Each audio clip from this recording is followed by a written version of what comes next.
बिस्मिल्लाहिर्रहमानिर्रहीम। स्टूडेंट्स अस्सलामु अलैकुम। उम्मीद करता हूँ जी आप सब खैरियत से होंगे।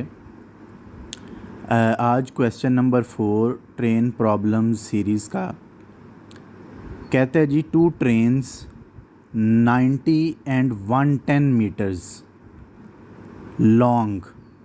2 ट्रेन्स हैं, जो पहले वाली है वो 90 मीटर्स लंबी है और दूसरी 110 मीटर लंबी है।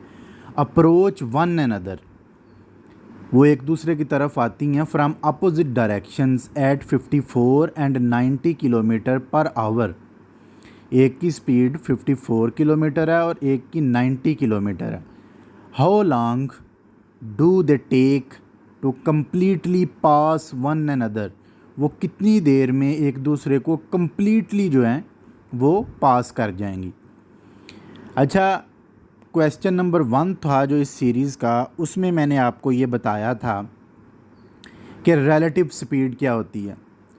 रिलेटिव स्पीड आपको बताई थी कि जब 2 गाड़ियाँ एक ही सिमत में जा रही हों तो उनमें से जो तेज़ वाली है वो स्लो वाली को क्रॉस करती है, ओवरटेक करती है, तो उन दोनों की जो स्पीड है वो माइनस हो जाती है।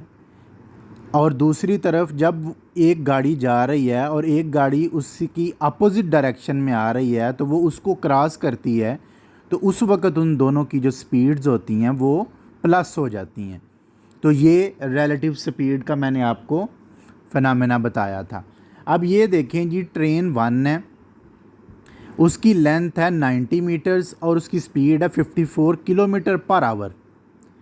यहाँ से ट्रेन 2 आ रही है, 110 मीटर लंबी है और 90 किलोमीटर पर आवर उसकी स्पीड है।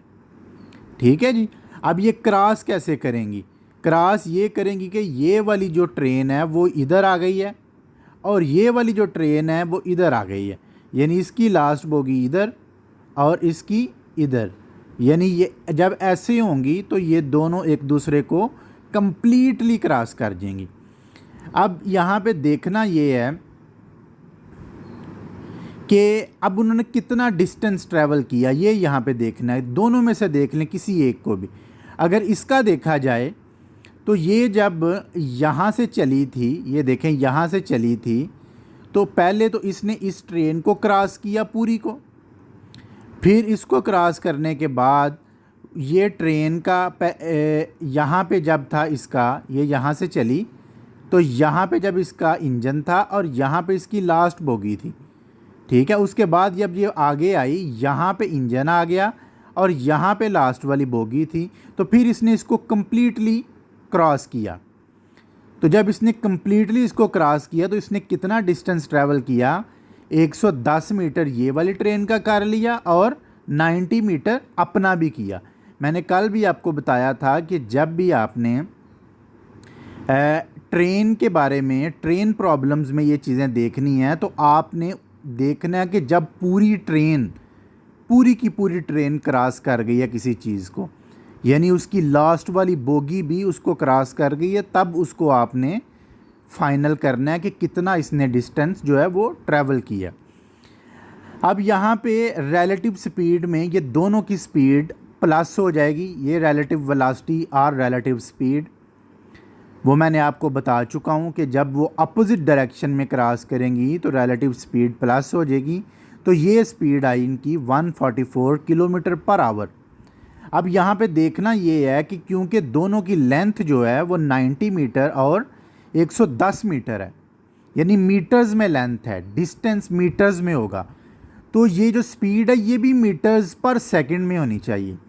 तो मीटर, किलोमीटर को मीटर में कन्वर्ट करने के लिए मैंने ऊपर 1000 से इसको मल्टीप्लाई किया और नीचे आवर्स को पहले मिनट में करने के लिए 60 से मल्टीप्लाई किया, फिर मिनट्स को सेकंड्स में कन्वर्ट करने के लिए फिर 60 से किया। तो इस सब को जब मैंने इसको सॉल्व किया तो मेरे पास स्पीड आ गई, रिलेटिव स्पीड आ गई 40 मीटर पर सेकंड। ठीक है जी।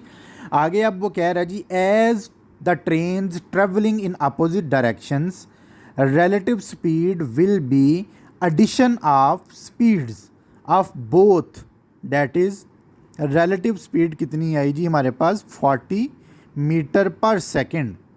ठीक है जी।